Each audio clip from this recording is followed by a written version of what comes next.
Half control converter में continuous conduction होता है या डिसकंटिन्यूस कंडक्शन होता है? हाफ कंट्रोल कन्वर्टर, ये हाफ कंट्रोल कन्वर्टर है ना, इसमें कंटिन्यूस कंडक्शन होगा या डिसकंटिन्यूस कंडक्शन होगा? दोनों करा सकते हैं इस सर्किट के लिए। ओके, ये लेक्चर में बताइए, वीडियो लेक्चर में, कि कब कंटिन्यूस होगा कब कंटिन्यूस।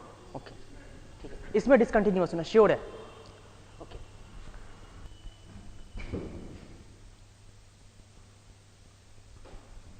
इसमें कि अल्फा फायरिंग एंगल डिले है ना, मान लो कि ये फायरिंग एंगल डिले है, तो वोल्टेज का वेव फॉर्म कुछ ऐसा बन जाएगा, यहाँ तक होगा है ना, और करंट का वेव फॉर्म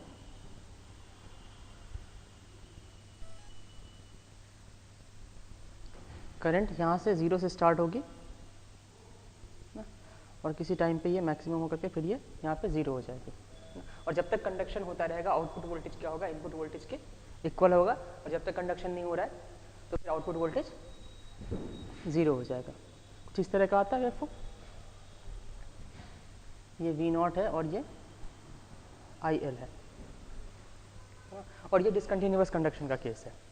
ठीक है, मान लो कि अगर इसमें अब आपको मान लो कि चेक करना हो कि कंटिन्यूअस कंडक्शन होगा या डिसकंटिन्यूअस कंडक्शन होगा, तो हम पहले क्या करेंगे, हम पहले मान लेंगे कि चलो कंटिन्यूअस कंडक्शन हो रहा है, ठीक है, और कंटिन्यूअस कंडक्शन की कंडीशन को वैलिडेट करेंगे। मैंने पहले बता रखा, हम अक्सर ऐसा करते हैं, जैसे ट्रांजिस्टर में करते हैं, पहले हम क्या मान लेते हैं कि एक्टिव रीजन में है, फिर एक्टिव रीजन की कंडीशन को वैलिडेट करते हैं। तो अगर इसमें कंटिन्यूअस कंडक्शन हो रहा है, इसका मतलब हम ये कहेंगे कि करंट हमेशा इधर फ्लो होगा। अगर ये करंट हमेशा फ्लो होगा तो ये क्या रहेगा, हमेशा शॉर्ट सर्किट रहेगा, और ये आउटपुट वोल्टेज है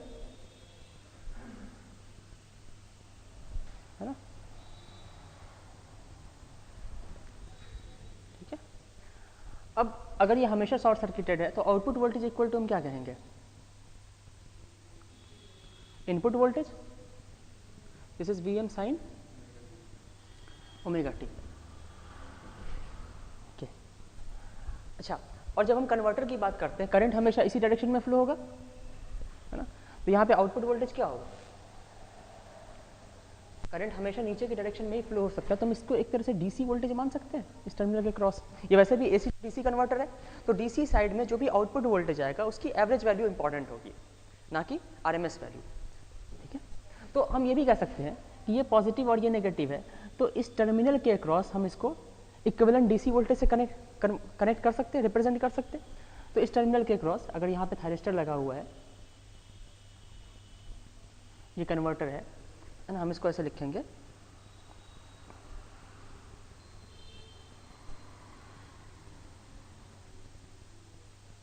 दिस इज V आउट है ना, ये R है और ये L है।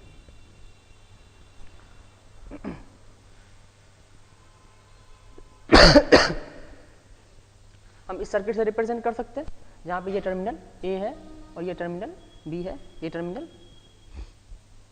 A पॉजिटिव से कनेक्टेड है, तो ये A टर्मिनल और ये B टर्मिनल, और हम इसको क्या लिखेंगे, ये एवरेज वोल्टेज हो जाएगा, और यहाँ पे करंट का कंडक्शन कंटिन्यूअस है। अब तुम यहाँ पे ये कह सकते हो कि आउटपुट वोल्टेज की जो एवरेज वैल्यू होगी that is equal to average resistance voltage plus average inductor voltage, VR plus VL average.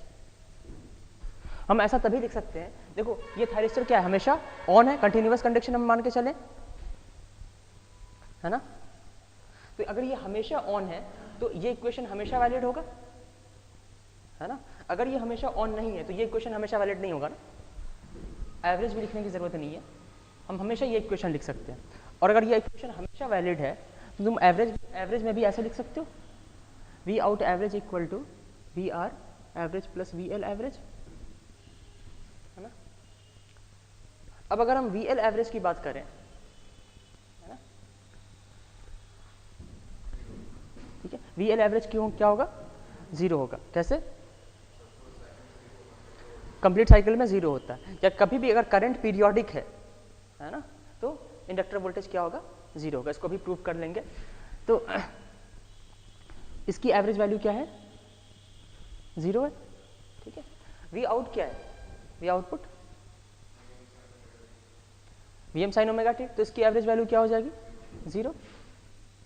तो यहाँ से हम लिखेंगे 0 इज इक्वल टू, और एवरेज रेजिस्टेंस वोल्टेज क्या होगा, average resistance current into resistance, तो आई एवरेज इनटू रेजिस्टेंस। तो यहाँ से आई एवरेज क्या आ रहा है, 0 आ रहा है।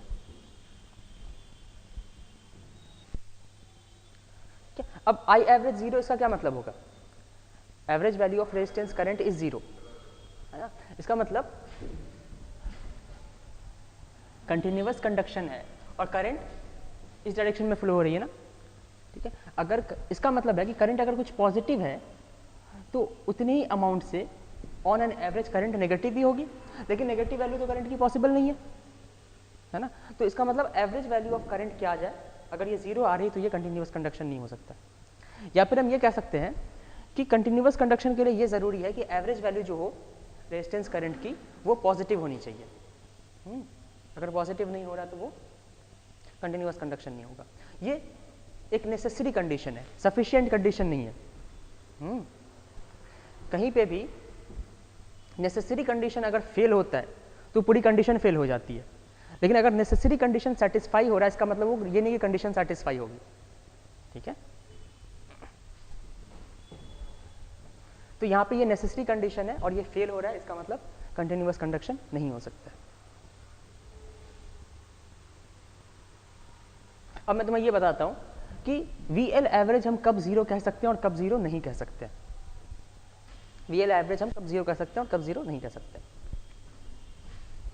यहाँ पे मैं एक फ्री व्हीलिंग डायोड लगा दे रहा हूँ और मैं ये मान के चल रहा हूँ कि कंटिन्यूअस कंडक्शन है, ठीक है।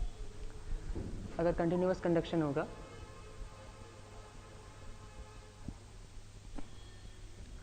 तो इसमें आउटपुट वोल्टेज का वेव फॉर्म कैसे आ जाता है, ये भी हमने कर रखा है पिछले वीडियो लेक्चर में।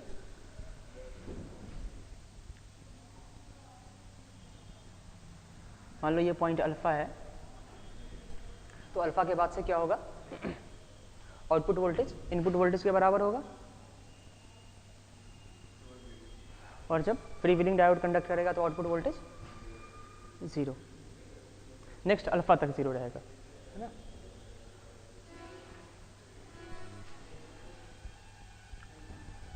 टोटल नेगेटिव हाफ साइकिल में वोल्टेज 0 ही रहेगा ना।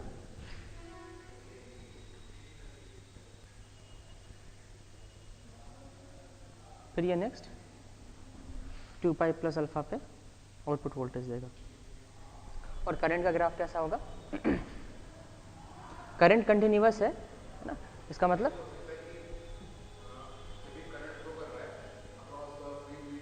हाँ हाँ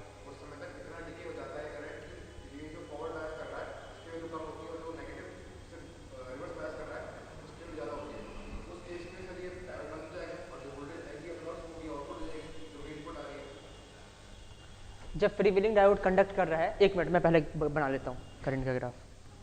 करंट का ग्राफ इसमें आ जाएगा, ये करंट की एवरेज वैल्यू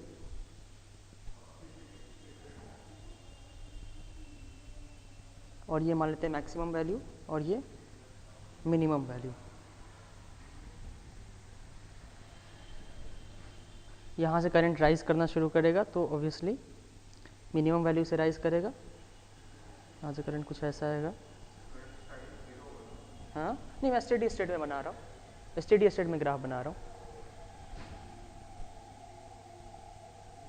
और यहाँ पे फिर आकर के करंट पीरियोडिक है तो फिर से यहाँ पे सेम वैल्यू आ जाएगी करंट की, और ये यहाँ से लेकर के यहाँ तक डीके करेगा और फिर यहाँ से ये राइज करेगा, इस तरह से आ जाएगा करंट का ग्राफ, ठीक है। अब पूछो कौन से ड्यूरेशन में पूछ रहे हो। हाँ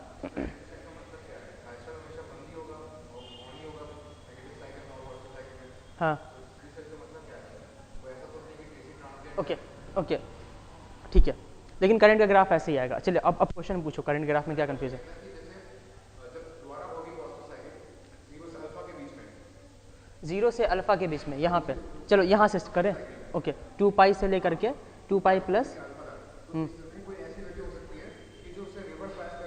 किस फ्री व्हीलिंग डायोड को कौन, यहाँ से यहाँ तक सबसे पहले हम क्या कहेंगे कि ये ऑफ है। क्यों ऑफ? क्योंकि इसको ट्रिगर नहीं किया गया है। ठीक है, ये पॉजिटिव हो गया है, ये नेगेटिव हो गया है।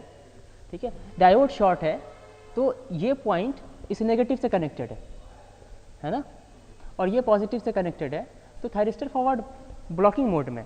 ठीक है, लेकिन ये ऑन इसलिए नहीं कि इसको ट्रिगर नहीं किया गया, अल्फा पे ट्रिगर किया गया, ऑन हो गया। तो ठीक है, करंट का ये ग्राफ आ गया। अब हमारे को क्या करना है, अगर मैं तुमसे पूछूं कि ये T1 टाइम है और ये T2 टाइम है ना, करंट पीरियोडिक होगा, है ना, ये T2 टाइम है, तो T1 से लेकर के T2 टाइम के बीच में ये इंडक्टर करंट है IL। IL की एवरेज वैल्यू कुछ ना कुछ होगी, वो एवरेज वैल्यू मैंने बीच वाली लाइन बना रखी है। ठीक है, अगर मैं पूछूं कि what is average inductor voltage, है ना, when average is calculated in duration T1 to T2,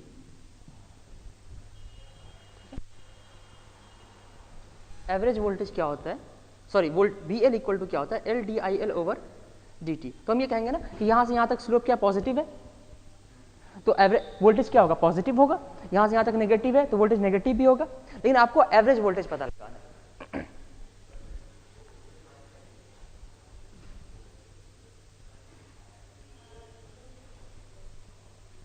तो इसके लिए हम क्या करेंगे, हम VL इक्वल टू होता है 1/L DIL ओवर dt, ये फॉर्मूला है, जनरल फॉर्मूला है ना, हाँ LdIL ओवर dt।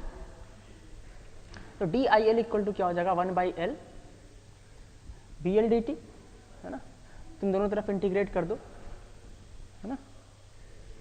अब तुम्हारे को क्या करना है, तुम्हारे को एवरेज इंडक्टर वोल्टेज पता लगाना है ना। एवरेज इंडक्टर वोल्टेज का फॉर्मूला क्या होगा, और ड्यूरेशन भी दे रखा है T1 से लेकर के T2 के बीच में, या फिर एक कंप्लीट टाइम पीरियड में, है ना। तो VL एवरेज इक्वल टू हम लिखेंगे 1 ड्यूरेशन, है ना, ड्यूरेशन क्या है T2 minus T1, 1/T integration T1 to T2 VL की इंस्टेंटेनियस वैल्यू dt।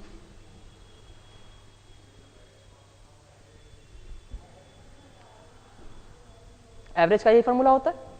ठीक है,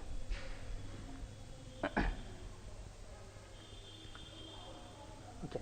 तो हमारे को ये कैलकुलेट करना है, इसको हम ऐसे भी लिख सकते हैं, ये मान लो टाइम पीरियड है ना, ये time period T1 to T2 VL dt, ये आपको पता लगाना है, मैंने आपसे यही पूछा है। और ये इक्वेशन तुम्हारे पास यहाँ से आया। अब तुम इसको इंटीग्रेट करो, कहाँ से कहाँ तक, तुम्हारे को ये पता लगाना T1 से T2 तक, तो T1 से T2 तक दोनों तरफ इंटीग्रेट करो। तो integration DIL T1 to T2 equal to 1/L integration VL dt T1 to T2।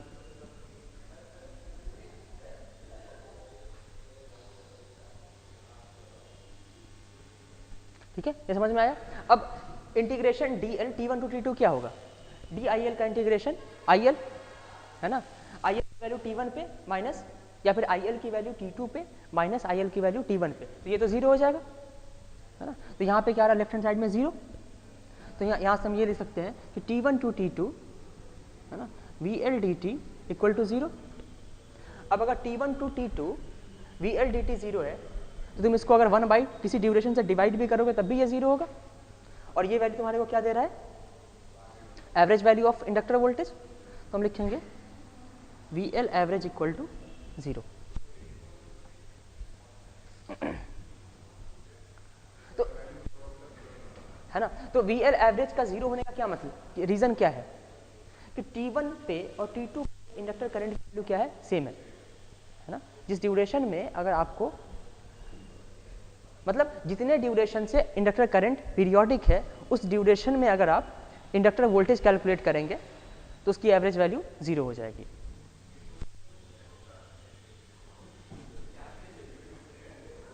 या फिर हम सीधे कहें कि जितने से इंडक्टर करंट पीरियोडिक होता है, जितने टाइम पीरियड से source voltage periodic, input voltage periodic होता है, उतने से ही आउटपुट वोल्टेज पीरियोडिक होता है, उतने से ही इंडक्टर करंट भी पीरियोडिक होता है। तो उस टाइम पीरियड हम कहेंगे ओवरऑल कि एक टाइम पीरियड में एवरेज इंडक्टर वोल्टेज क्या होगा, हमेशा ही 0 होगा। तो तुम सेम टाइप का आर्गुमेंट कैपेसिटर में कर सकते हो। कैपेसिटर में हम क्या कहेंगे,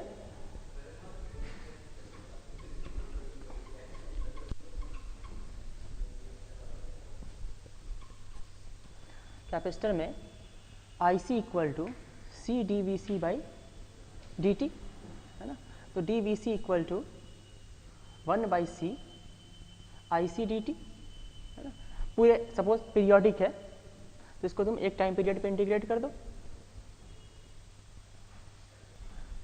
अगर तुम सेम चीज़ हम कैपेसिटर में करें तो ये इक्वेशन लिख सकते हो। अब अगर कैपेसिटर वोल्टेज पीरियोडिक है ना, मान लो हम पीरियोडिक केस की बात कर रहे हैं, तो जितने से पीरियोडिक है उतने टाइम पीरियड में अगर तुम डीवीसी को इंटीग्रेट करोगे तो क्या आएगा, 0 आएगा, है ना। तो ये चीज़ क्वांटिटी 0, तो यहाँ से हम लिख सकते हैं IC dt इक्वल टू 0। दोनों तरफ तुम क्या कर दो, टाइम पीरियड से डिवाइड, तो ये भी 0 और ये क्या रिप्रेजेंट करेगा, एवरेज कैपेसिटर करंट। यहाँ से हम लिखेंगे average capacitor current is 0 if capacitor voltage is periodic, and VL average is 0, VL average is equal to 0 if IL is periodic।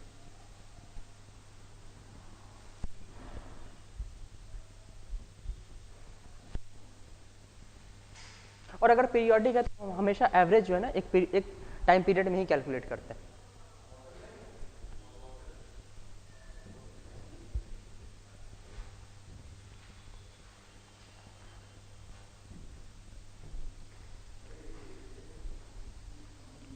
ये बेसिक से अगर मैं तुम्हें ये पढ़ने के बाद ना फुल वेव कन्वर्टर पढ़ेंगे ना, तो फुल वेव कन्वर्टर में हमेशा कंटिन्यूअस कंडक्शन ही होता है, या फिर हम ये कहें कि हमारे सिलेबस में कंटिन्यूअस कंडक्शन ही है। तो वो हर बार कंडीशन वैलिडेट करके देखेंगे तो पूरी तरह से समझ में आएगा। ये मान लो रेक्टिफाइड साइन वेव है ना, इसको मैं ऐसे लिख सकता हूँ VM साइन ओमेगा टी का मॉडुलस। ये इनपुट वोल्टेज, मान लो this is input voltage and it is given to an RL circuit, then what is the average inductor current? R is given, L is given। यहाँ पे continuous conduction होगा या discontinuous conduction होगा, continuous conduction होगा। Okay ठीक है, continuous conduction अगर होगा, अच्छा अगर कंटिन्यूअस कंडक्शन होगा तो क्या हम स्टेडी स्टेट, और अगर कंटिन्यूअस कंडक्शन होगा तो करंट की कुछ ना कुछ एवरेज वैल्यू होगी, है ना, non zero positive average value होगी। अगर पॉजिटिव एवरेज वैल्यू होगी तो क्या हम यहाँ पे स्टेडी स्टेट के लिए आर्गुमेंट कर सकते हैं, यहाँ पे स्टेडी स्टेट आ सकता है। जिस टाइम तुम सपोज ये वोल्टेज देना स्टार्ट करते हो उस टाइम पे तो करंट की एवरेज वैल्यू स्टेडी स्टेट की एवरेज वैल्यू नहीं होगी। मेरी बात समझ में आ रही है, क्योंकि करंट तो 0 से स्टार्ट होगी, तो पहले ही टाइम पीरियड में वो एवरेज वैल्यू तो नहीं मिल जाएगी, ठीक है। अच्छा यहाँ पे करंट इंक्रीज भी होगी और डिक्रीज भी होगी, तभी तो कुछ ना कुछ एवरेज वैल्यू होगी। अगर मैं पूछूं स्टेडी स्टेट में करंट की एवरेज वैल्यू फिक्स होगी ना, अगर करंट की कुछ एवरेज वैल्यू फिक्स है, ठीक है, और करंट उस वैल्यू पे कांस्टेंट नहीं है तो उससे ज़्यादा भी होगी, उससे कम भी होगी। अगर उससे ज़्यादा भी है, उससे कम भी है, तो जाहिर सी बात है थोड़ी कुछ ड्यूरेशन में इंक्रीज होगा, कुछ ड्यूरेशन में डिक्रीज होगा, ठीक है।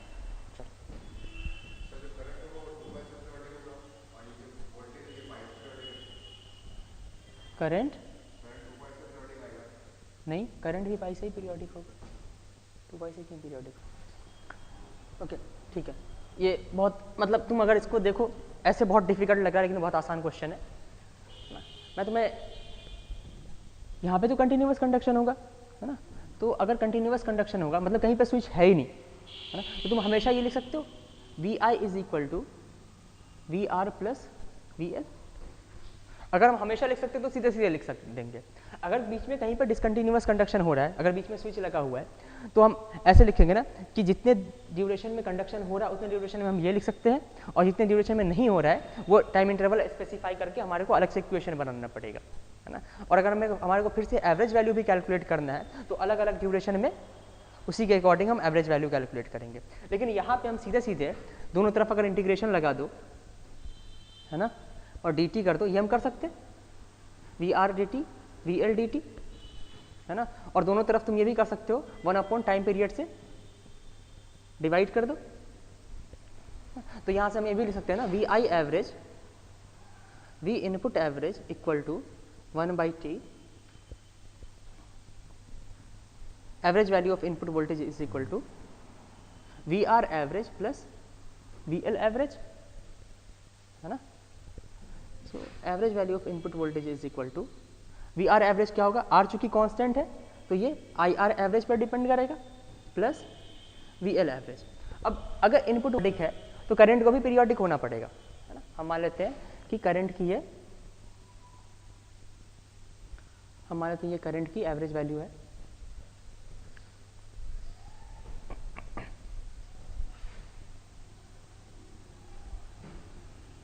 ये करंट का एक्सिस है, ये मान लो करंट की एवरेज वैल्यू है, और मान लो करंट यहाँ पे ये करंट की मैक्सिमम वैल्यू और ये करंट की मिनिमम वैल्यू, और करंट का मान लो कुछ इस तरह से ग्राफ आ रहा है।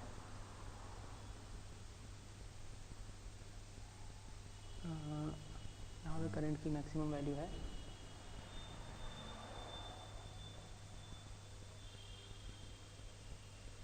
करंट पीरियोडिक पाई से ही होगा,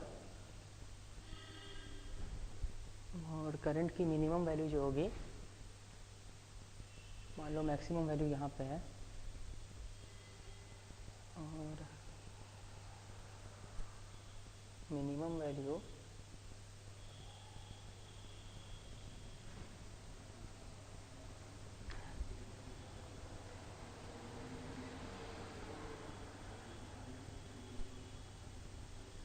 चलो मैं करंट की कुछ भी इस तरह से वैल्यू मान ले रहा हूँ।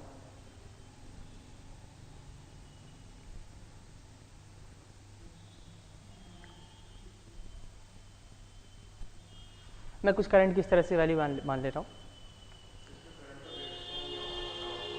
हाँ, करंट का वेव फॉर्म इंपॉर्टेंट नहीं है, करंट का वेव फॉर्म कहीं से करंट बढ़ता ही जाएगा, ठीक है। उसको मैं प्रूव करता हूँ अभी कैसे वो करंट क्यों बढ़ता ही क्यों नहीं जाएगा, ठीक है, क्यों उसकी एक एवरेज फिक्स वैल्यू होगा वो मैं भी प्रूव कर दूंगा, ठीक है। लेकिन ठीक है, हम इस तरह से मान लेते हैं, और करंट पाई से पीरियोडिक होगा, है ना। तो पाई इंटरवल पे हम एवरेज वैल्यू कैलकुलेट करते हैं, ठीक है। तो करंट अगर पाई से पीरियोडिक है तो over duration of pi VL average क्या होगा, 0, क्योंकि इसका करंट पीरियोडिक है, ये 0 हो गया। तो हम लिखेंगे VI average equal to IR average into R, और IR एवरेज ही IL एवरेज होगा, दोनों करंट सेम है। तो यहाँ पे मैं IL एवरेज लिख देता हूँ,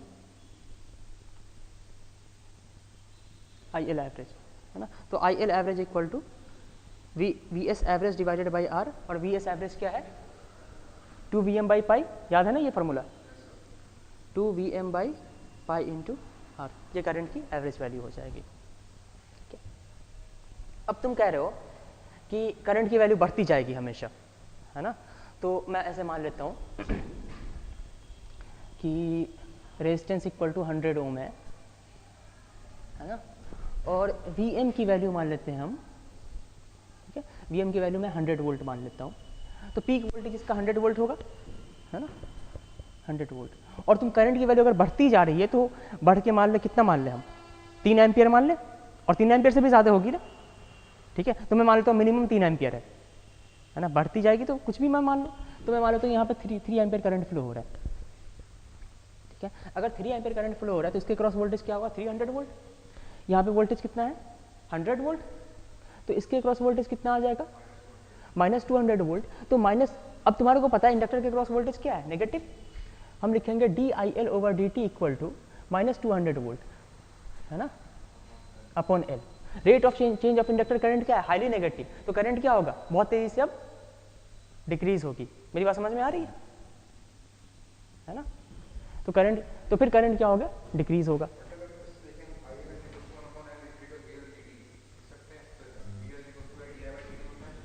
हाँ क्या क्या L D I by D T, हाँ D I L 1/L V L D T, V L variable है ना।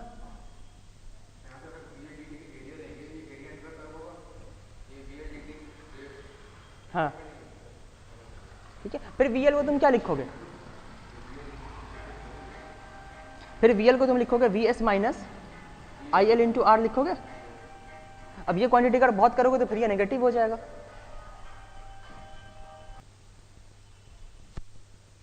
ठीक है, तो अब इस तरह कैलकुलेशन हो जाएगा। ओके, अब मैं इसमें एक और चीज़ डिस्कस करने वाला हूँ कि यहाँ से हमारे को साफ साफ दिख रहा है कि आई एल की एवरेज वैल्यू क्या होगी, पॉजिटिव हो जाएगी। कि मैं एक और क्वेश्चन दे रहा हूँ। तो मैंने एक नेसेसरी कंडीशन ये बताया कंटिन्यूअस कंडक्शन के लिए कि आई एल एवरेज क्या होना चाहिए, ग्रेटर देन 0 होना चाहिए आई एल एवरेज। और ये -5 वोल्ट है और ये मान लो कोई ड्यूरेशन t है, t से इनपुट वोल्टेज पीरियोडिक है ना। तो सारी क्वांटिटी यहाँ पे t से पीरियोडिक हो जाएगी। यहाँ पे एवरेज ये मान लो 100 ओम है या फिर यहाँ पे इसको तुम 10 ओम मान लो। तो एवरेज इंडक्टर करंट क्या होगा स्टेडी स्टेट में, यहाँ पे भी हम लिख सकते हैं V input is always equal to V R plus V L. V input average is equal to I resistance current average value into resistance plus V L average. V S average कितना आ जाएगा 5/, हाँ 5/2 आ जाएगा ना। This total area, और time period ये नहीं होगा, टाइम पीरियड ये होगा, यहाँ से पीरियोडिक है ना। तो ये टोटल एरिया क्या आ जाएगा, ये 10 into T by 2 minus 5 into T by 2 divided by T. तो ये आ जाएगा 5/2। This is 5/2 is equal to I R into resistance की वैल्यू 10 ओम है और वी एल की एवरेज वैल्यू 0। तो I R equal to I L, this is 1/4 ampere. मैं ये नहीं कह रहा हूँ कि ये वैल्यू कांस्टेंट होगी आई एल की एवरेज वैल्यू 1/4 होगी। तो यहाँ पे अगर हम आई एल का ग्राफ बनाना चाहें, है ना, अगर मैं तो मैं ये आई एल की वैल्यू 1/4 एवरेज वैल्यू है। अच्छा, यहाँ से ये भी प्रूफ हो रहा है कि अगर ये एवरेज वैल्यू है तो करंट की वैल्यू इससे ज़्यादा भी होगी, इससे, अच्छा अगर करंट की वैल्यू कांस्टेंट नहीं है, वैरी कर रही है, तो इससे ज़्यादा भी होगा, इससे कम भी होगा। यही तो एवरेज का मतलब होता है ना। तो और हमारे को साफ साफ पता है कि करंट ऑन एन एवरेज इधर फ्लो हो रहा है ना। तो ऑन एन एवरेज यहाँ पे ये पॉजिटिव और ये नेगेटिव वोल्टेज ड्रॉप होगा ऑन एन एवरेज। ठीक है, तो नेगेटिव हाफ साइकिल में अगर मैं पूछूं, सिर्फ नेगेटिव हाफ साइकिल में ऑन एन एवरेज इसके ऊपर वोल्टेज पॉजिटिव आएगा या नेगेटिव आएगा? नेगेटिव हाफ साइकिल में इसका वोल्टेज नेगेटिव है -5 वोल्ट, और इसमें करंट इधर फ्लो हो रहा है, तो इसकी वजह से भी यहाँ पे नेगेटिव वोल्टेज ही आएगा ना, है ना। नेगेटिव हाफ साइकिल में यहाँ पे क्या होगा, ड्रॉप, है ना, यहाँ पे भी ड्रॉप और यहाँ पे भी ड्रॉप, है ना। तो ये वोल्टेज जो आ जाएगा ये वी एल, ये नेगेटिव आएगा। अगर वोल्टेज नेगेटिव है तो सर्टेनली क्या होगा, करंट डिक्रीज करेगी, है ना। तो करंट इंक्रीज भी हो रहा है, डिक्रीज भी हो रहा है, तो एवरेज से ऊपर भी होगा और एवरेज से नीचे भी होगा, है ना। तो एग्जैक्ट ग्राफ करंट का इंपॉर्टेंट नहीं है, वो थोड़ा मुश्किल होगा बनाना। हम ये मान के चल रहे हैं कि जब ये वोल्टेज पॉजिटिव होगा तो करंट इंक्रीज होगा। अब इंक्रीज होगा तो यहाँ से इंक्रीज कराओगे या इसके नीचे से इंक्रीज कराओगे? अगर तुम यहाँ से इंक्रीज करा के और यहाँ कर दोगे, और फिर पीरियोडिक भी करना है तुम्हारे को, अगर तुम यहाँ से इंक्रीज कराते हो तो यहाँ तक इंक्रीज होगा करंट, अब यहाँ पे डिक्रीज होगा ना। अगर मैं ऐसे कर दूं, तो एवरेज वैल्यू ऊपर आ जाएगी ना, तो आपको स्टार्ट नीचे से करना पड़ेगा। ओके, तो हम हमेशा इंक्रीज क्या करेंगे, ये ग्राफ हमारे को अक्सर बनाना पड़ेगा। इंक्रीज हम एवरेज वैल्यूज के नीचे से करेंगे और डिक्रीज एवरेज वैल्यू के ऊपर से करेंगे। तो मैं ये मान लेता हूँ कि ये करंट की मिनिमम वैल्यू है। हाँ, वो ज़रूरी नहीं है, एग्जैक्ट ग्राफ ज़रूरी नहीं बनाना। तुम पूरी पावर इलेक्ट्रॉनिक्स में करंट का शेप कैसा आएगा इस पे कहीं पे भी एम्फेसाइज नहीं किया गया। ये कुछ करंट का ग्राफ आ जाएगा।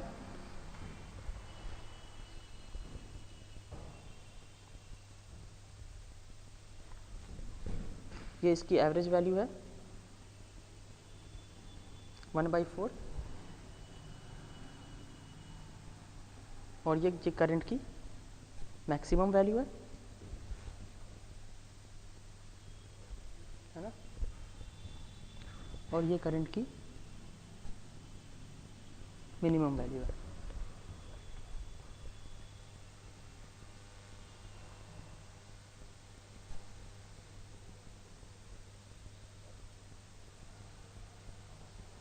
ठीक है, अब मैंने ये ग्राफ बनाया है, कोई ऐसा ग्राफ भी तो बना सकता है।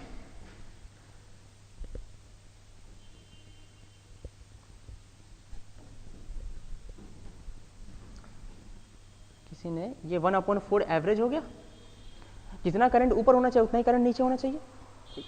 तो हमने इतना वेरिएशन लिया है ना, एवरेज से ऊपर भी इतना वेरिएशन, एवरेज से नीचे भी उतना वेरिएशन। इस वेरिएशन को बराबर कर दो, ऊपर भी उतना ही इंक्रीज करो, नीचे भी उतना ही डिक्रीज करो, तब भी तो एवरेज 1/4 हो सकता है। तो कोई मुझसे ये भी कह सकता है ना कि ग्राफ ऐसा भी तो बन सकता है। अगर ऐसा ग्राफ बना दें हम करंट का, ये क्या हो गया, करंट की मिनिमम वैल्यू और ये करंट की मैक्सिमम वैल्यू और एवरेज बीच में आ जाएगा 1/4। क्यों?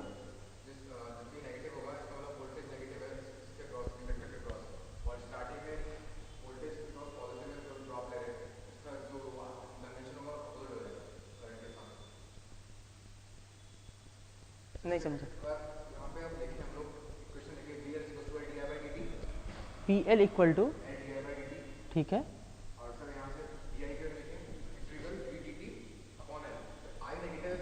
एक मिनट, नहीं मुझे पहले लिखने दो। हाँ, क्या लिखे? DI इज इक्वल टू, ठीक है, ये लिख दिया हमने। हाँ हाँ, नहीं, I की वैल्यू नेगेटिव आ रही है, इसका मतलब एरिया नेगेटिव नहीं हो रहा। एरिया नेगेटिव हो रहा है, इसका मतलब I की वैल्यू डिक्रीज कर रही है, बस हम इतना कहेंगे। एरिया अगर नेगेटिव हो रहा है तो हम ये कहेंगे कि I की वैल्यू डिक्रीज हो रही है।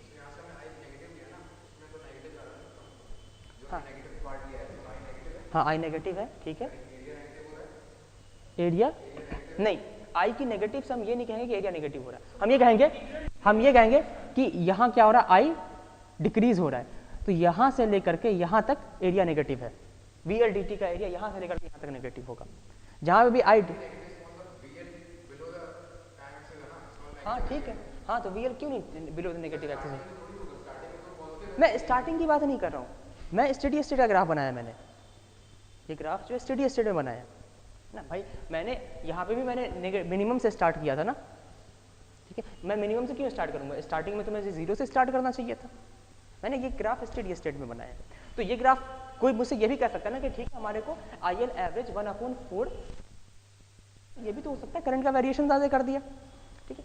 अब अगर यहाँ पे मैं एक स्विच लगा दूँ, सिंपल डायोड लगा दिया, है ना, तो ये करंट अभी भी पॉसिबल है स्टेडी स्टेट में। डायोड कुछ कर ही नहीं सकता, कंटिन्यूअस कंडक्शन है, ठीक है। क्या ये करंट पॉसिबल है? डायोड है तो करंट नेगेटिव नहीं हो सकता, ठीक है, तो ये पॉसिबल नहीं है ना। तो हम कहेंगे कि इस केस में क्या होगा, कंटिन्यूअस कंडक्शन नहीं हो सकता, ठीक है। लेकिन यहाँ पे भी एवरेज करंट कितना आ रहा है, मतलब अब ये कंडीशन इमेजिनरी कंडीशन हो गई, अब ये करंट बन ही नहीं सकता ना। लेकिन हम ये कहेंगे कि अगर डायोड नहीं है तब ये करंट पॉसिबल था, अब अगर डायोड लगा दोगे तो ये कंडीशन पॉसिबल नहीं है। मतलब डायोड के लगाने के साथ डायोड को लगाने के साथ ये डिसकंटिन्यूअस कंडक्शन बन जाएगा। अब ये डिसकंटिन्यूअस कंडक्शन इसलिए बन जाएगा क्योंकि करंट नेगेटिव नहीं हो सकती अगर डायोड है तो। ठीक है, अब मुझे ये बताओ कि इंडक्टर का कौन, इसमें से क्या चेंज किया गया है, मतलब ये ग्राफ कब बनेगा और ये ग्राफ कब बनेगा। मैं तुम्हारे को दो ऑप्शन दे रहा हूँ, इंडक्टर की वैल्यू हाई और इंडक्टेंस की वैल्यू लो। तुम्हारे को मैच करना है, इसके साथ कौन सा मैच करेगा और उसके साथ कौन सा। ठीक है, क्योंकि D I L over D T क्या होता है, वी एल बाई एल। ठीक है, अब अगर इंडक्टेंस ज़्यादा है तो rate of change of inductor current क्या होगा।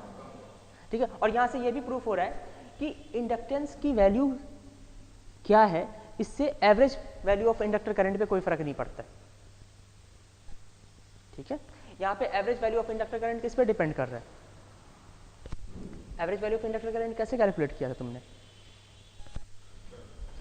आई L average equal to I R average equal to V input average divided by R ही तो कर दिया था। ये इंडक्टेंस पर डिपेंड नहीं कर रहा है, तो हम कहेंगे कि average value of inductor current doesn't depend on value of inductance. ठीक है, but variation in inductor current depends upon the value of inductance. Continuous conduction के लिए क्या क्या समझ में आया ना, average value must be greater than 0 and variation must be very low. और हम ये कह सकते हैं कि variation from average value must be less than the average value. ये बात समझ में आ रही है। Suppose this is average value है ना, और उसके बाद करंट डिसकंटिन्यूअस कब हो सकता है, जब करंट नेगेटिव हो जाए, है ना। तुम इस वैल्यू को क्या कहोगे, इसको तुम वेरिएशन ही तो कह सकते हो, है ना, एवरेज से वेरिएशन है। अब करंट नेगेटिव कब होगा, जब ये वेरिएशन इतना से ज़्यादा हो जाए। तो जब भी वेरिएशन वेरिएशन का मैग्नीट्यूड एवरेज वैल्यू के मैग्नीट्यूड से ज़्यादा हो जाएगा तो करंट की टेंडेंसी क्या होगी, नेगेटिव होने की। आ रही बात समझ में। और करंट की टेंडेंसी अगर नेगेटिव होने की होगी तो यहाँ पे क्या हो जाएगा, अगर स्विच लगा हुआ है तो डिसकंटिन्यूअस कंडक्शन हो जाएगा। अगर डायोड नहीं लगा हो तब तो कभी डिसकंटिन्यूअस कंडक्शन नहीं, तब तो करंट नेगेटिव में भी फ्लो कर जाएगी ना। तो अब ये समझ में आया कि कंटिन्यूअस कंडक्शन का केस क्या होगा। For continuous conduction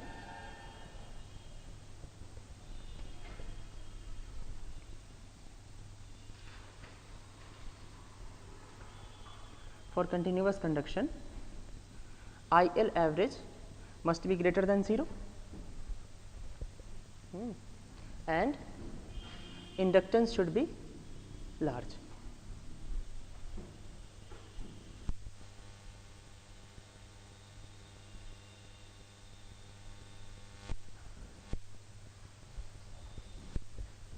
Okay. IL average greater than 0 and inductance should be large.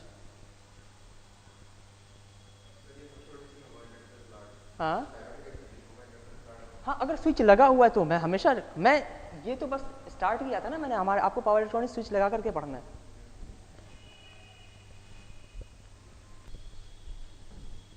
अब मान लो कि आपने एक ऐसा इंडक्टर यूज किया जिसके लिए कंटिन्यूअस कंडक्शन इसमें अचीव नहीं हो पा रहा है,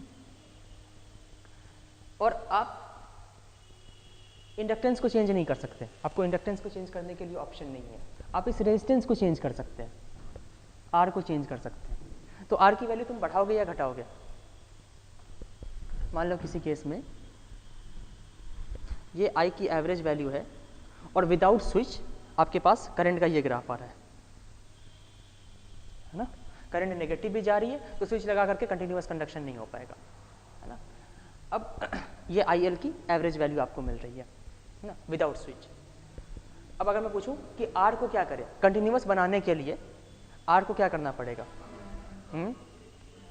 आर को तुम इस पूरे ग्राफ को क्या करना पड़ेगा, ऊपर शिफ्ट करोगे तभी तो इसको ये वैल्यू 0 से ज़्यादा होगी। आपको क्या करना है, नेगेटिव वैल्यू को हटाना ना यहाँ से, तो पूरे ग्राफ को ऊपर शिफ्ट करना पड़ेगा। पूरे ग्राफ को ऊपर शिफ्ट करने के लिए आई एल एवरेज को क्या करना पड़ेगा, बढ़ाना पड़ेगा। और आई एल एवरेज क्या है, V input average divided by R, है ना। और सबसे पहली कंडीशन तो ये है, ठीक है, कि वी इनपुट एवरेज क्या आना चाहिए, पॉजिटिव आना चाहिए ना, तभी तो आई एल एवरेज ग्रेटर देन 0 होगा। तो इस कंडीशन का ये भी मतलब हम ये कह सकते हैं कि वी इनपुट या फिर वी इनपुट की जो एवरेज वैल्यू है ना आफ्टर स्विच, है ना, this must be greater than 0।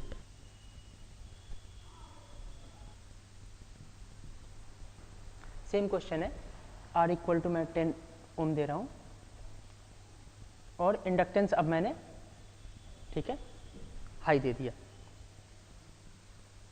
अच्छा, हमारे को जो पढ़ना है ना पावर इलेक्ट्रॉनिक्स में, वो बहुत सबसे सिंपल केस पढ़ना है, ठीक है। हमने करंट की एवरेज वैल्यू कितना बनाया था, 1/4, है ना, और हमने इस तरह से माना था अगर इतने से पीरियोडिक है, करंट टी से पीरियोडिक है, तो इतने में ही क्या होगा, इसका इंक्रीज और डिक्रीज दोनों हो जाएगा। हमारे को एरिया सेम रखना है, जैसे एरिया यहाँ पे क्या लग रहा है, नेगेटिव वाला एरिया कम लग रहा है ना, तो मैं थोड़ा सा इसको ऐसे कर देता हूँ,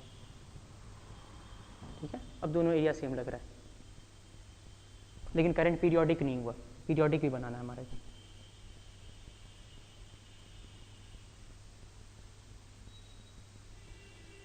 नेगेटिव एरिया दोनों मिला के पॉजिटिव एरिया के बराबर लग रहा है, और करंट पीरियोडिक भी लग रही है। ये करंट की मैक्सिमम वैल्यू और ये करंट की मिनिमम वैल्यू, और ये आई मैक्सिमम।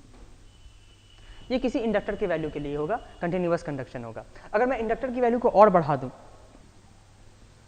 तो अब इसमें क्या फर्क पड़ेगा, एवरेज वैल्यू पे कोई फर्क नहीं पड़ता है, इंडिपेंडेंट है ना, तो एवरेज वैल्यू तो यहीं पे रहेगा। तो इंडक्टेंस को बढ़ाने से क्या होगा, ये वेरिएशन कम होगा, तो मैं इसको मिटा दूं।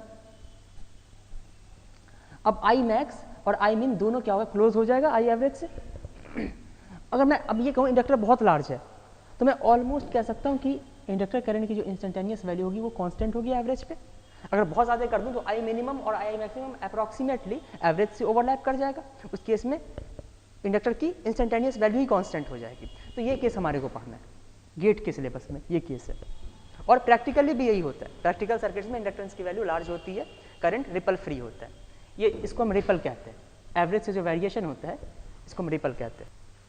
तो मैं यहाँ पे मान लेता हूँ कि इंडक्टर बहुत लार्ज है, आपको ये बताना है कि E की लिमिटिंग वैल्यू क्या होगी कंटिन्यूअस कंडक्शन के लिए। हम ये लिखेंगे यहाँ पे V इनपुट एवरेज क्या हो जाएगा,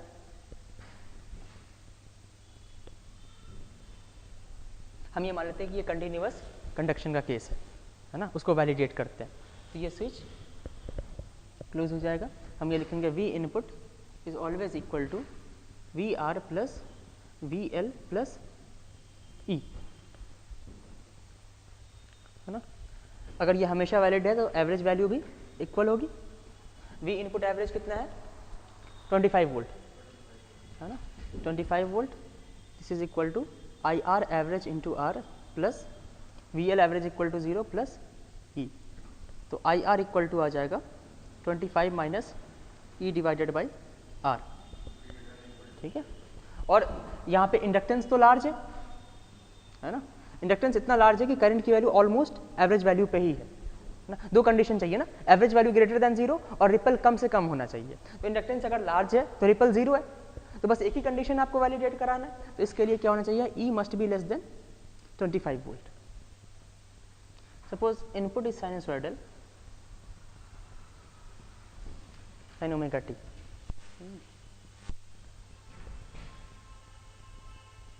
अब इस केस में कंटिन्यूअस करना है आपको करंट को, है ना, या फिर यहाँ पे मान लो, ठीक है, डायोड लगा हुआ है अभी, तो कंटिन्यूअस करने के लिए क्या करना पड़ेगा, यहाँ पे तुम ये कहोगे ना कंटिन्यूअस करने के लिए कि एवरेज वैल्यू, यहाँ पे एवरेज रेजिस्टेंस करंट की वैल्यू क्या आ जाएगी, average V input voltage minus E divided by R, यही तो किया था ना पिछले केस में, है ना। अब अगर इसको पॉजिटिव रखना है तो हम ये कहेंगे कि V input average minus E must be greater than 0। अब अगर यहाँ पे साइनोसॉइडल है तो 0 माइनस ई कभी भी ग्रेटर देन 0 नहीं हो सकता ना, है ना। तो अब अगर मैं लेकिन ई की पोलैरिटी को मैं रिवर्स कर दूं, अब क्या हो जाएगा, ई की जगह पे माइनस ई लिखोगे ना, अब ये क्वांटिटी ग्रेटर देन 0 हो सकती है ना। तो इसी टाइप का सिमिलर केस, ये तो बहुत सिंपल केस है, हम लोग 3 फेज कन्वर्टर में पढ़ेंगे, 3 फेज कन्वर्टर में, ठीक है। ई की इन्वर्टेड पोलैरिटी यूज की जाती है कंटिन्यूअस कंडक्शन के लिए। 3 phase converter when operated as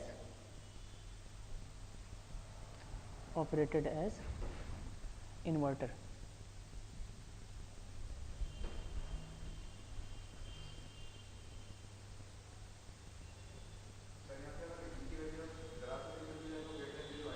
हाँ, लेकिन इंडक्टर को बहुत ज़्यादा होना पड़ेगा, क्योंकि अगर थोड़ी सी भी ज़्यादा तो एवरेज करंट क्या होगा, बहुत क्लोज टू 0 होगा ना। थोड़ा सा भी वेरिएशन हुआ तो डिसकंटिन्यूअस केस बन जाएगा, है ना। तो इंडक्टर वैल्यू बहुत ज़्यादा होनी चाहिए, इंडक्टेंस की वैल्यू। अच्छा, चूँकि हम लोग अभी ना एवरेज इंडक्टर वोल्टेज और एवरेज कैपेसिटर करंट 0 कर चुके हैं ना, तो इस पर काफ़ी अच्छे क्वेश्चन बनते हैं, है ना। उन क्वेश्चन को भी कर ही लेते हैं, फिर आगे पढ़ेंगे।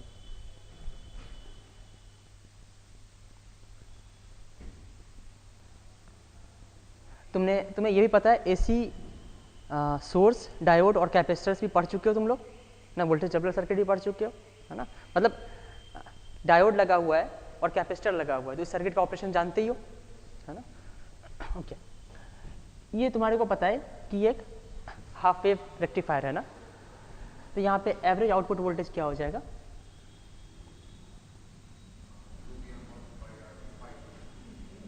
Vm/π। अच्छा, तुम्हें ये भी पता होगा कि ये हाफ वेव कन्वर्टर है, इसका आउटपुट वोल्टेज जो आता है कुछ इस तरह से आ जाता है ना, लेकिन ये डीसी वोल्टेज नहीं है। वोल्टेज वेवफॉर्म को स्मूथ बनाने के लिए क्या किया जाता है, यहाँ पे पैरेलल में कैपेसिटर यूज़ किया जाता है।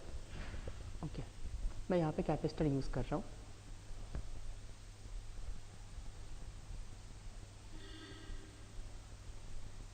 अब यहाँ पे आउटपुट वोल्टेज है। अब मुझे ये बताओ कि कैपेसिटर को यूज़ करने से एवरेज आउटपुट वोल्टेज पे फर्क पड़ेगा या फिर इसकी वैल्यू अभी भी Vm/π ही रहेगी। थोड़ा सा सोचो इसको।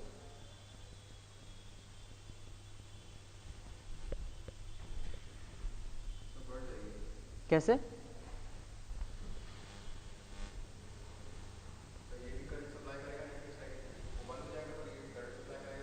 ये तो कुछ ना कुछ एवरेज वोल्टेज मिलता रहेगा। गुड, ठीक है। अब अगर मैं ये कहूँ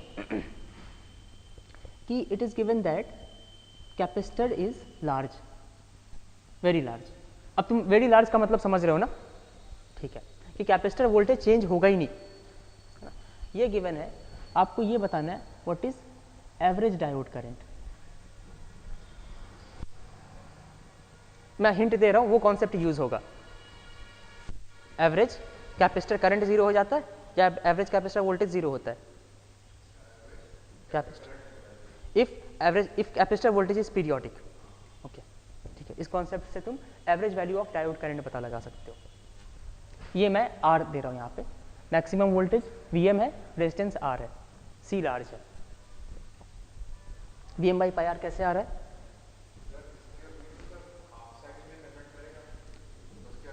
डायोड हाफ साइकिल में कंडक्ट करेगा। कैसे डायोड हाफ साइकिल में कंडक्ट करेगा?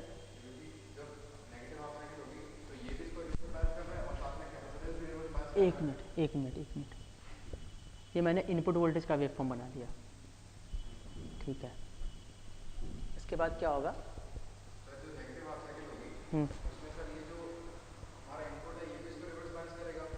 नेगेटिव हाफ साइकिल में, ओके, हाँ, ओके। हाफ साइकिल में करंट का कोई कंडक्शन नहीं होगा, ओके। डायोड के क्रॉस नेगेटिव हाफ साइकिल में करंट 0 होगी। तो मतलब बेसिकली तुम डायोड करंट का हम ग्राफ बनाते हैं और हम ये कहेंगे कि इस इंटरवल में डायोड करंट 0 है, ठीक है। फिर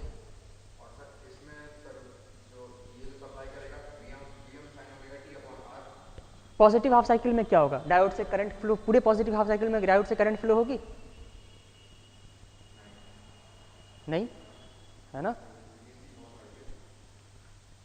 ठीक है। तो अब इसमें तुम्हारे को कुछ अलग करना पड़ेगा ना, तो मतलब डायोड करंट का ग्राफ बना करके, अच्छा ये बताओ, मैंने तुमसे इंडक्टर करंट की एवरेज वैल्यू पूछी, क्या तुमने इंडक्टर करंट का ग्राफ बनाया? वहाँ से तो एवरेज वैल्यू नहीं कैलकुलेट किया। तुमने इंडक्टर करंट की एवरेज वैल्यू पता लगाने के लिए क्या यूज़ किया? इंडक्टर वोल्टेज की एवरेज वैल्यू को यूज़ किया ना। उसी तरह से यहाँ पे डायोड करंट की वैल्यू पता लगानी है। ओके, तो हम एक काम करते हैं, हम इसका ट्रांजिएंट को एनालाइज करते हैं। कैपेसिटर बहुत हाई है ना, बिल्कुल स्टार्टिंग से करते हैं। यहाँ से अगर हम करेंगे तो इनिशियली कैपेसिटर का वोल्टेज क्या होगा? ये ऑन होगा, और इसके ऑन होते ही ये आर और सी दोनों इंडिपेंडेंट हो गया, पैरेलल में कनेक्टेड है ना सोर्स से। तो हमारे को ये पता है कि एक एसी सोर्स से अगर तुम कैपेसिटर को कनेक्ट करोगे डायोड लगा करके, तो जब तक कैपेसिटर वोल्टेज इनपुट वोल्टेज से कम है, कैपेसिटर वोल्टेज इनपुट वोल्टेज को फॉलो करता जाएगा, है ना।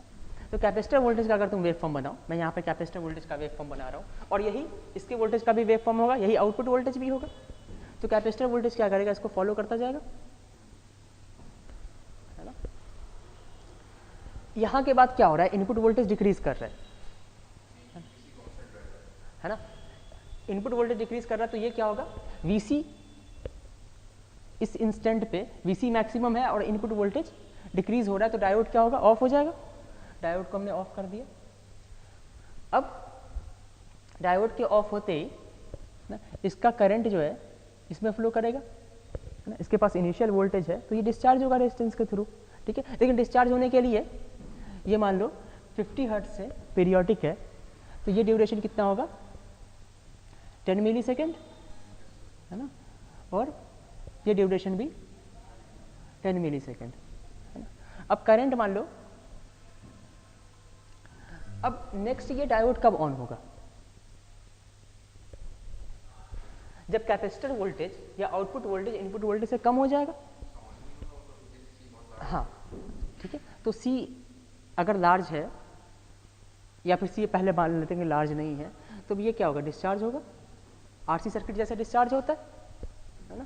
तो हम एक RC सर्किट को डिस्चार्ज करते हैं, जैसे इस पॉइंट पे कंपेयर करना या फिर इस पॉइंट पे कंपेयर करना हो। आउटपुट वोल्टेज पॉजिटिव है और इनपुट वोल्टेज नेगेटिव, तो इनपुट वोल्टेज क्या है? ये इस पॉइंट का पोटेंशियल कम है, तो डायोड ऑन नहीं होगा, है ना। तुम थोड़ा और आगे बढ़ो, तो अब जाहिर सी बात है कि डायोड ऑन इसके पॉजिटिव हाफ साइकिल में ही होगा, क्योंकि नेगेटिव में नहीं हो सकता ना। तुम इसको और आगे बढ़ जाओ। अब इस पॉइंट पे कहीं पे लग रहा है ना कि इनपुट वोल्टेज अब ज़्यादा हो जाएगा, ठीक है। अब अगर तुम कैपेसिटर को लार्ज कर दो, है ना, तो टाइम कांस्टेंट बहुत बढ़ जाएगा, है ना। कैपेसिटर अब धीरे धीरे डिस्चार्ज होगा, है ना। कैपेसिटर अगर धीरे धीरे डिस्चार्ज हो रहा है, तो हम कैपेसिटर बहुत लार्ज कर देते हैं, तो कैपेसिटर की ये मान लो कांस्टेंट वैल्यू है,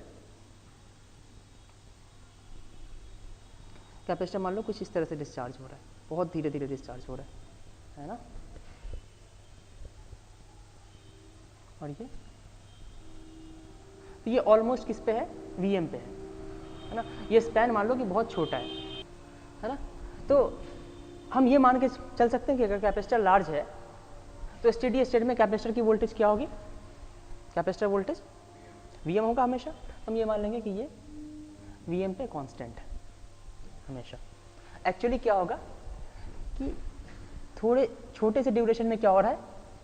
Vm से कम है ना, तो जितने ड्यूरेशन में Vm ज़्यादा है Vc से, उतने ड्यूरेशन में करंट फ्लो होगा और फिर से कैपेसिटर वोल्टेज को Vm के बराबर कर देगा। फिर थोड़ा सा डिक्रीज होगा, फिर एक टाइम पीरियड बाद फिर इसको Vm के बराबर कर देगा, लेकिन ऑलमोस्ट Vm रहेगा। अब अगर यहाँ पे कैपेसिटर वोल्टेज कांस्टेंट है Vm पे, तो यहाँ पे constant current Vm by R आएगा, ठीक है। तो एवरेज आउटपुट वोल्टेज अब इस केस में क्या हो गया? एवरेज आउटपुट वोल्टेज इस केस में क्या आ गया? Vm आ गया ना। और पहले एवरेज आउटपुट वोल्टेज क्या आ रहा था? Vm by pi. तो एवरेज वोल्टेज पे फर्क पड़ गया। एवरेज आउटपुट करंट क्या हो जाएगा? Vm बाई, लेकिन हमारे को डायोड करंट पता लगाना है ना, ठीक है। अब देखो, ये मान लो डायोड करंट है ना, ये रेजिस्टेंस करंट है और ये कैपेसिटेंस करंट है। हम ये हमेशा लिख सकते हैं कि कि diode current is equal to resistance current plus capacitance current. यहाँ पे तो इसके बाद तो कोई स्विच नहीं लगा हुआ ना, तो ये इक्वेशन तो हमेशा ही वैलिड है। एवरेज वैल्यू अगर करो, ठीक है, तो average value of diode current equal to average value of resistance current plus average value of capacitance current क्या होगा? 0, क्योंकि कैपेसिटर वोल्टेज चेंज ही नहीं हो रहा है, ठीक है। और अगर थोड़ा बहुत चेंज हो भी रहा है तो एक टाइम पीरियड बाद फिर से वीएम हो जा रहा है ना, ठीक है। तो अगर मैंने ये बताया ना, अगर कि कैपेसिटर वोल्टेज चेंज हो भी रहा है, लेकिन अगर एक टाइम पीरियड के बाद अगर ये पीरियोडिक है तो एवरेज कैपेसिटेंस करंट क्या हो जाएगा? 0। तो यहाँ पे तुम 0 कर दोगे तो एवरेज डायोड करंट की वैल्यू आ जाएगी average resistance current which is Vm/R। अब ऐसे ही फुल वेव कन्वर्टर में देखते हैं।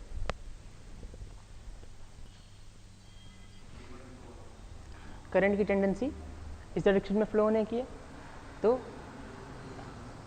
इस डायरेक्शन में D1 और यहाँ पे करंट इधर से आ सकता है ना, यहाँ पे ये कोई कनेक्शन नहीं है, तो D1 और D2 कंडक्ट करेगा। और जब भी D1 D2 कंडक्ट करेगा तुम D3 के क्रॉस वोल्टेज क्या कहोगे? अगर मैं कभी भी VD3 कैलकुलेट करने के लिए कहूँ आपको, VD3 इक्वल टू क्या हो जाएगा? देखो D3 का पॉजिटिव पोटेंशियल जो वो हमेशा इससे कनेक्टेड है ना, इनपुट के नेगेटिव रेफरेंस से कनेक्टेड है। मैं इसको A मानता हूँ, इसको B मानता हूँ, और V input equal to VAB equal to VM sine omega t लिखते हैं, ठीक है। तो D3 का नेगेटिव वाला पॉजिटिव वाला पोटेंशियल जो है, हम रेफरेंस तो ऐसे ही मानेंगे ना, तो हम ये लिखेंगे दिस इज VB माइनस, अब अगर D1 कंडक्ट कर रहा है ना, तो D3 का नेगेटिव रेफरेंस जो है वो D1 के थ्रू इनपुट के A से कनेक्ट हो जाएगा, तो हम इसको VB माइनस VA लिख सकते हैं if D1 is conducting.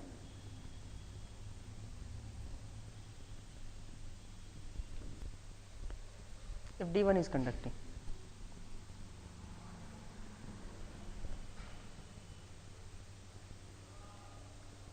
okay, इसको तुम ऐसे लिखोगे ना, this is VBA if D1 is conducting, और D1 कब कंडक्ट कर रहा है? पॉजिटिव हाफ साइकिल में, ठीक है। तो पॉजिटिव हाफ साइकिल में क्या है? VAB ग्रेटर देन 0 होगा या लेस देन 0 होगा? VAB ग्रेटर देन 0, तो VBA क्या हो जाएगा? Less than 0। तो हम ये कहेंगे कि VD3 is less than 0 when diode D1 and D2 are conducting. So if VD3 is less than 0, D3 will be off. ऐसे तुम D4 के लिए भी कर सकते हो। D4 का नेगेटिव वाला जो है वो हमेशा A से कनेक्टेड है ना, नेगेटिव रेफरेंस हमेशा A से कनेक्टेड है, तो हम लिखेंगे VD4 equal to, positive reference अभी देख लेते हैं, माइनस VA कह सकते हैं, और इसका पॉजिटिव रेफरेंस किससे कनेक्ट होगा? ये D4 का ना, हम D4 की बात कर रहे हैं, तो D4 का नेगेटिव टर्मिनल हमेशा A से कनेक्टेड है, और D4 का पॉजिटिव किससे कनेक्ट होगा?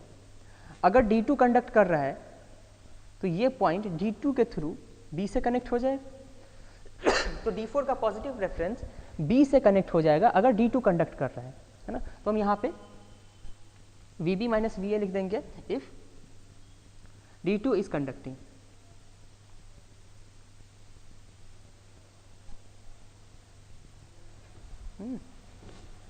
और D2 और D1 तो हमेशा साथ में ही कंडक्ट करेंगे नॉर्मल स्टेट में, तो VD4 क्या हो जाएगा? अब D2 कब कंडक्ट करेगा? when VAB is greater than 0. If VAB is greater than 0 then VBA is less than 0. और VBA अगर लेस देन 0 होगा तो VD4 लेस देन 0, D4 अपने आप ही ऑफ हो जाएगा। तो ये समझ में आ रहा है कि अगर D1 D2 कंडक्ट कर रहे हैं तो D3 और D4 नेचुरली ऑफ हो जाएगा, ठीक है। इसी तरह से नेगेटिव हाफ साइकिल में D3 और D4 कंडक्ट करेंगे, और उस केस में अगर तुम अगर D1 और D2 के cross Thevenin equivalent voltage calculate करो तो वो ऑटोमेटिकली नेगेटिव आएगा, ठीक है। और अगर इन दोनों का कंडक्शन नहीं करोगे तो फिर तुम्हें कुछ पता ही नहीं चलेगा। मेरी बात समझ में आ रही है? तो पॉजिटिव हाफ साइकिल में ये ऑफ क्यों होता है?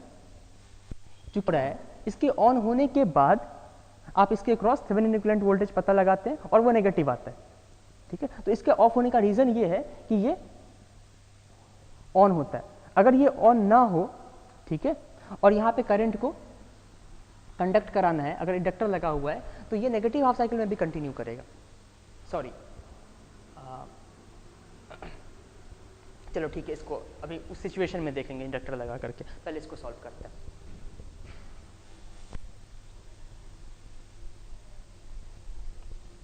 ओके, तो ये तुम लोग को पहले से पता ही है, फुल वेव रेक्टिफायर है ये, है ना, ये पॉजिटिव और ये नेगेटिव रेफरेंस है।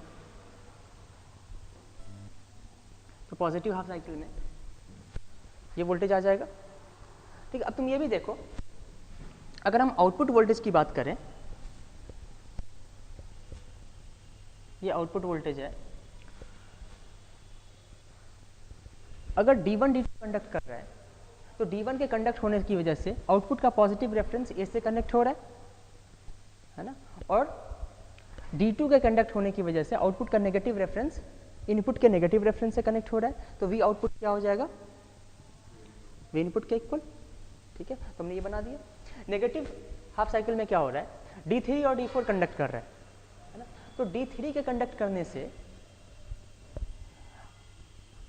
आउटपुट का पॉजिटिव रेफरेंस किससे कनेक्ट हो रहा है, B से, है ना, और नेगेटिव हाफ साइकिल में क्या है, B पॉजिटिव है।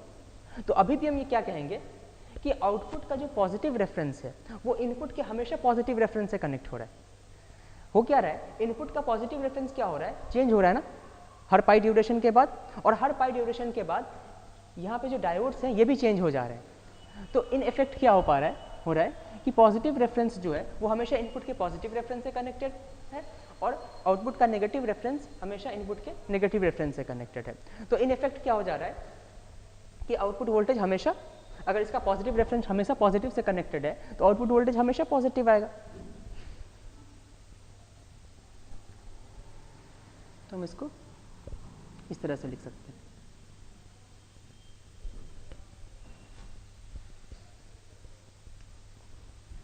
या फिर तुम ऐसे भी कह सकते हो कि V output equal to V input if D1 and D2 are conducting, and V output equal to minus of V input if D3 and D4 are conducting.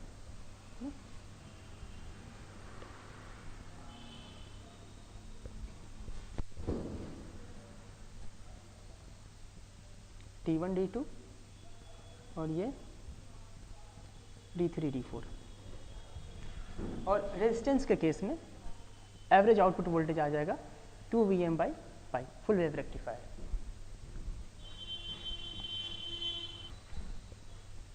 अब हम यहाँ पे दो केस करेंगे, एक केस रेजिस्टेंस के साथ सीरीज में इंडक्टर लगा के देखेंगे, दूसरा केस रेजिस्टेंस के साथ पैरेलल में कैपेसिटर लगा के देखेंगे। तो चूंकि अभी अभी कैपेसिटर वाला केस किया है, तो पहले हम कैपेसिटर वाला केस कर लेते हैं।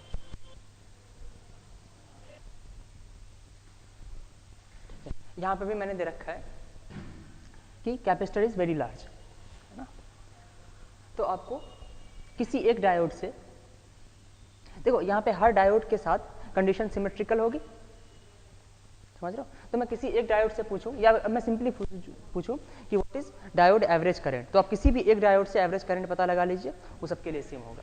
तो आपको डायोड एवरेज करंट बताना है। यहाँ पे पिछले केस में Vm/R आया था ना, इसमें बताना कितना होगा।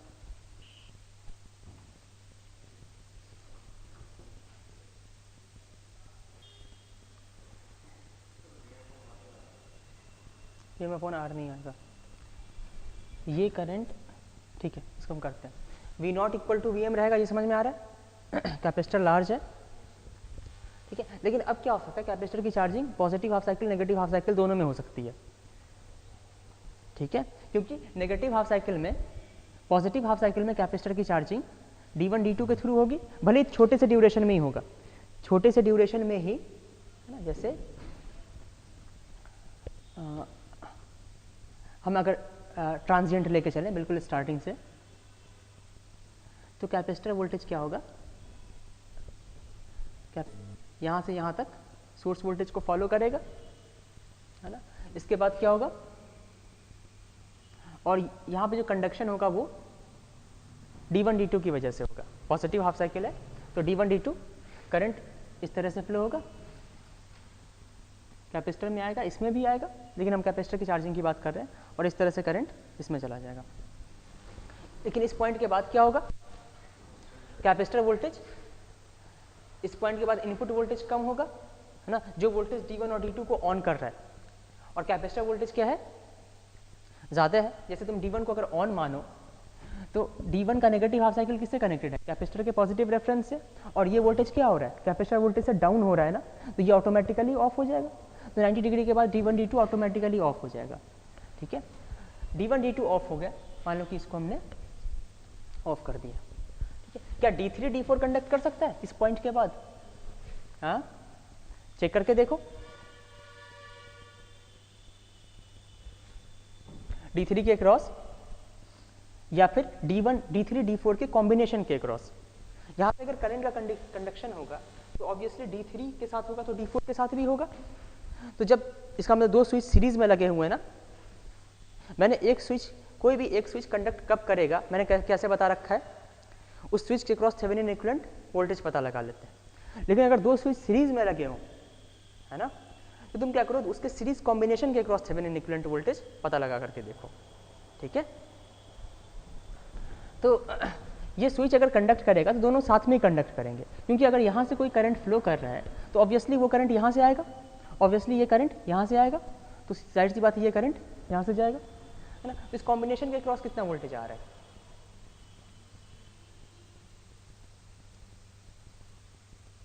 या फिर अगर किसी एक के पे ही देख पा रहे हो तो उसको ही देख लो।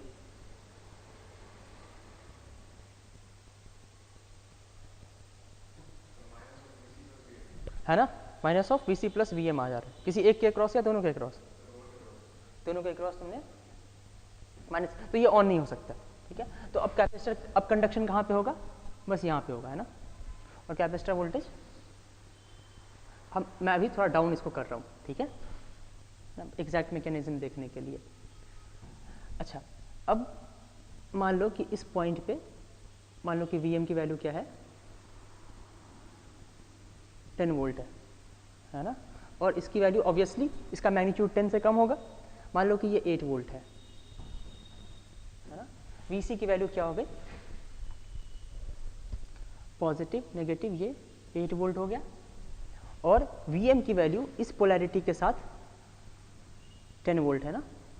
अब बताओ, अब किसी का कंडक्शन पॉसिबल है, अब D3 D4 कंडक्ट करेगा, और ऑब्वियसली D3 D4 कंडक्ट कर रहा है तो करंट इस तरह से फ्लो होगी, या फिर D3 D4 कंडक्ट कर रहा है ना। तो अब क्या हो गया, कैपेसिटर का पॉजिटिव ऑटोमेटिकली इससे कनेक्ट हो जाएगा इस पाथ के थ्रू, तो कैपेसिटर वोल्टेज ऑटोमेटिकली क्या होगा, 10 वोल्ट के बराबर। तो एक्चुअली ये समझ में आया कि जब इस वोल्टेज का मैग्नीट्यूड इसके मैग्नीट्यूड से जहाँ ज़्यादा होगा D3 D4 कंडक्ट करेगा, है ना। तो हम मान लेते हैं कि यहाँ पे ये 8.5 वोल्ट था, है ना, यहाँ से ये हाइट और यहाँ से ये हाइट सेम हो गई 8.5 वोल्ट पे। तो अब यहाँ पे क्या हो जाएगा, जैसे ये -8.5 से -10 जा रहा है, वैसे ये +8.5 से +10 ऐसे चला जाएगा।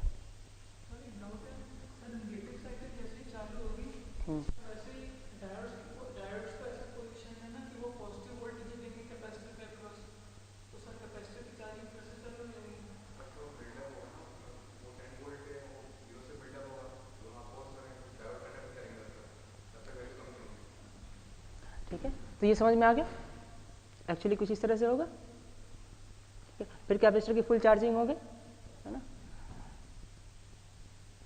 ठीक है, अब जैसे ये वोल्टेज डाउन होगा फिर अब D3 D4 ऑफ हो जाएंगे इस पॉइंट के बाद, तो ये कैपेसिटर वोल्टेज का कुछ इस तरह का ग्राफ बनेगा। फिर पॉजिटिव हाफ साइकिल में ये कुछ इस तरह से। अच्छा, हाँ तो वही कह रहा हूँ ना, मैंने समझाने के लिए बताया, क्योंकि चार्जिंग टाइम कांस्टेंट 0 है, कोई रेजिस्टेंस नहीं है बीच में। ठीक है, और दिस चार्जिंग टाइम कांस्टेंट क्या है, ये फाइनाइट है। तो चार्जिंग क्या होगा, जब चार्जिंग होगी तो सीधे सीधे इनपुट वोल्टेज को फॉलो करेगा ये। ओके, तो ठीक है, ये समझ में आ गया कि एवरेज आउटपुट वोल्टेज अगर C लार्ज है तो ये ऑलमोस्ट ये इस तरह से होगा। ठीक है, ये थोड़ा सा यहाँ पे चार्ज होगा, फिर ये इस तरह से होगा, तो एवरेज आउटपुट वोल्टेज VM के बराबर हो जाएगा। अब अगर यहाँ पे वोल्टेज Vm है अप्रॉक्सीमेटली, तो ये current Vm by R, resistance current equal to Vm by R average resistance current, या फिर रेजिस्टेंस करंट भी कह सकते हैं। और इस करंट को तुम I मानो, तो I इक्वल टू हम लिखेंगे आई आर प्लस आई सी, हमेशा वैलिड है। फिर एवरेज कर दो, आई सी एवरेज क्या होगा 0, क्योंकि वी सी पीरियोडिक है। तो I average equal to I R which is equal to V M divided by R, है ना। यहाँ से जो करंट जा रही है एवरेज करंट, वो वी एम बाई आर है, ठीक है। अब तुम्हारे को ये पता है कि यहाँ पे D3 D4 कंडक्ट कर रहा है और यहाँ पे D1 D2 कंडक्ट कर रहा है, बिल्कुल सिमेट्रिकल कंडीशन है। तो यहाँ पे जो भी करंट है वो D1 की वजह से भी होगा और D3 की वजह से भी होगा, और बिल्कुल सिमेट्रिकल है। तो एक डायोड करंट जो हो जाएगा Vm बाई 2R। हाँ, तो डायोड करंट ऑफ हो जाएगा।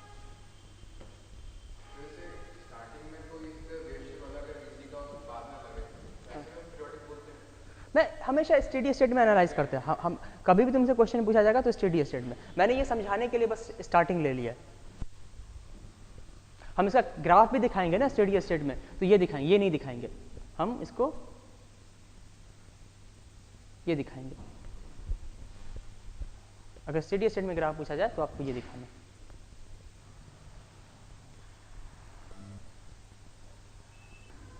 आरएल लोड लगा दिया और गेट के सिलेबस में एल क्या होगा, काफी लार्ज होगा।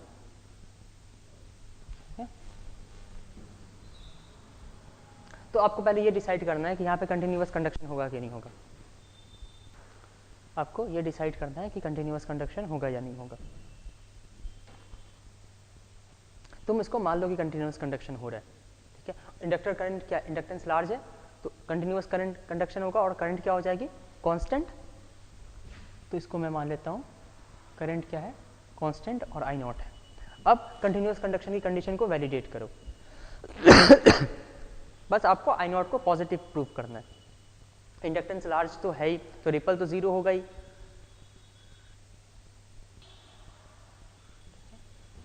ये हमने इंडक्टर करंट मान लिया कांस्टेंट। इसको इंडक्टर करंट कहो या फिर आउटपुट करंट भी कह सकते हो, सीरीज में लगा हुआ है।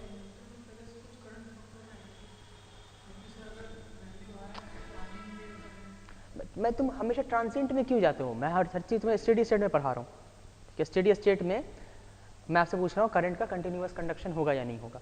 हमने मान लिया कि कंटिन्यूअस कंडक्शन होगा, तो ऑब्वियसली करंट की वैल्यू नीचे ही हो सकती है ना, करंट की वैल्यू ऊपर कभी नहीं हो सकती है, क्योंकि अगर ऊपर होगी तो कौन कंडक्ट करेगा, D3 कंडक्ट करेगा या D1 कंडक्ट करेगा, तो ऑब्वियसली करंट नीचे ही हो सकता है। मैं आपसे ये पूछ रहा हूँ कि हर टाइम करंट फ्लो करेगा या करंट कुछ टाइम के लिए 0 हो जाएगा, उसी को तो डिसकंटिन्यूअस कंडक्शन कहते हैं। तो मैंने कंटिन्यूअस मान लिया कि नहीं, करंट हर टाइम फ्लो करेगा, और चूंकि इंडक्टेंस लार्ज है तो हर टाइम फ्लो करेगा, तो ये कांस्टेंट भी रहेगा। तो इसलिए मैंने पहले करंट का, और अब हमने जब मान लिया, अब हम अपने अजम्पशन को वैलिडेट करेंगे। हम ये प्रूव करेंगे कि IL average is greater than 0। तो IL एवरेज का ग्राफ बनाने के बाद अब आउटपुट वोल्टेज का ग्राफ बनाते हैं। ये इनपुट वोल्टेज है, आउटपुट वोल्टेज का ग्राफ बनाते हैं।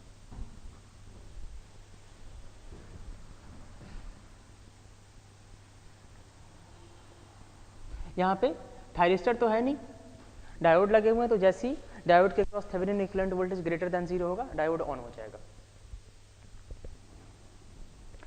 अगर हम पॉजिटिव हाफ साइकिल की बात करें, है ना, तो देखो करंट अगर इस डायरेक्शन में फ्लो हो रहा है तो इस डायरेक्शन में करंट को D3 D4 भी कैरी कर सकता है ना।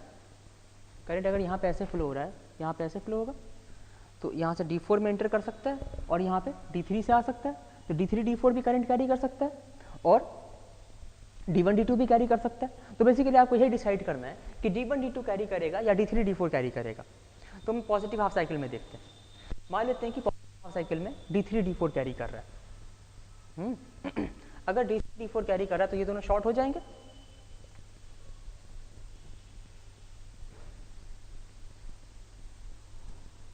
हमने इसको शॉर्ट कर दिया। हमने ये माना है ना अभी, ठीक है। अब इसको ऑन करने के बाद D1 D2 का क्या होगा, ये ऑन होगा या ऑफ होगा, सिर्फ पॉजिटिव हाफ साइकिल की बात कर रहा हूँ। D1 के अक्रॉस अगर तुम वोल्टेज पता लगाओ, ये A मान लो और ये B मान लो, और पॉजिटिव हाफ साइकिल में VAB ग्रेटर देन 0 है। D1 के अक्रॉस वोल्टेज क्या आएगा, ये पॉइंट D1 से कनेक्टेड है और इसके शॉर्ट होने की वजह से ये पॉइंट B से कनेक्टेड है ना, तो VD1 equal to VAB which is greater than 0, तो ये ऑन हो जाएगा। इसी तरह से D2 के क्रॉस वोल्टेज कैलकुलेट करोगे तो ये भी VAB, ये भी ऑन हो जाएगा। तो अब ये तो साफ साफ दिख रहा है ऑन है, इसको ऑन कर दो। तो हमने ये देखा कि अगर आप पॉजिटिव हाफ साइकिल में इसको और इसको ऑन मानते हो तो ये दोनों भी ऑन हो जा रहे हैं, तो ये दोनों तो पक्का ऑन रहेंगे, और इसको तो आपने माना था। तो अब इसको चेक करके देखो, इसको मैं हटाता हूं, ये D3 था ना, इसको अभी मैं डिस्कनेक्ट कर, इसके cross Thevenin equivalent voltage check करेंगे, और ये T4 था, पॉजिटिव नेगेटिव पॉजिटिव नेगेटिव। अब अगर ये ऑन है तो D3 के क्रॉस वोल्टेज क्या होगा,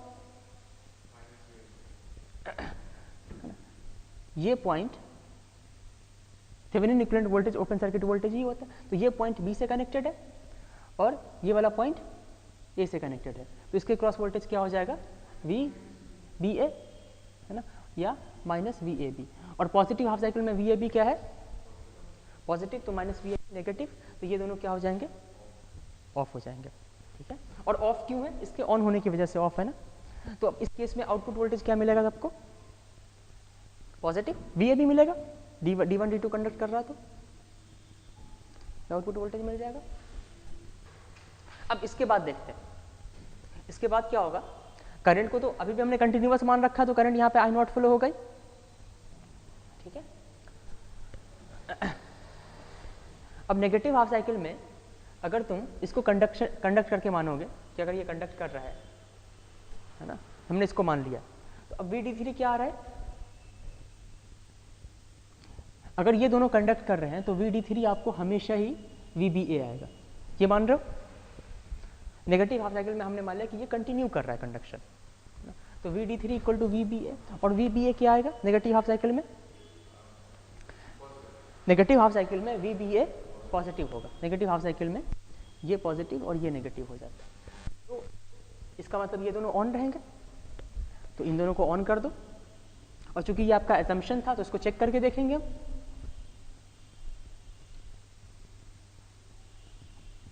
T1 और ये पॉजिटिव नेगेटिव VD2 है ना। अब नेगेटिव हाफ साइकिल में ये दोनों ऑन है, तो D1 के क्रॉस वोल्टेज क्या होगा, VD1 इक्वल टू VAB है ना, when D3 and D4 are conducting, ठीक है। और नेगेटिव हाफ साइकिल में VAB क्या होगा, नेगेटिव, तो D1 और D2 ऑटोमेटिकली ऑफ हो जाएंगे। तो नेगेटिव हाफ साइकिल में D3 D4 कंडक्ट कर रहा है, तो आउटपुट वोल्टेज क्या होगा, माइनस VAB है ना, इनपुट का नेगेटिव, तो आउटपुट वोल्टेज ये आ जाएगा।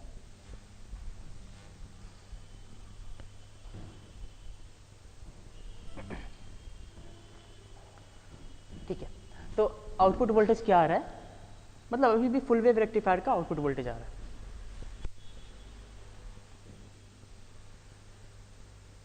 है ना।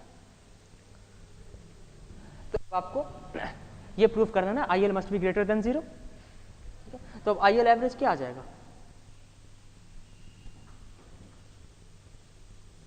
अब तुम यहां पे क्या करो, पॉजिटिव नेगेटिव, ये इसी वोल्टेज का तो वेव फॉर्म है ना ये, है ना। और चूंकि ये क्या है, सिंगल पोलैरिटी का वोल्टेज है, तो इसको तुम क्या कर सकते हो, एक DC वोल्टेज सोर्स मान सकते हो, और इसकी वैल्यू क्या हो जाएगी, इसकी एवरेज वैल्यू। तो तुम यहाँ पे 2Vm/π का एक DC वोल्टेज सोर्स ले लो,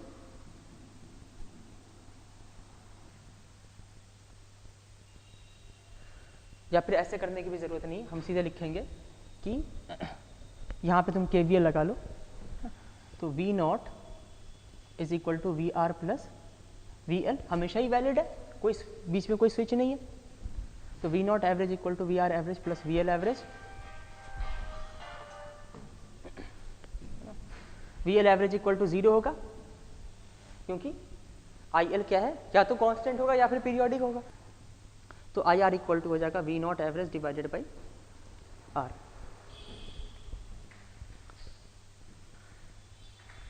तो ओवरऑल हमारे को क्या करना था, ये प्रूव करना था कि वी नॉट एवरेज जो होगा वो पॉजिटिव आ जाएगा।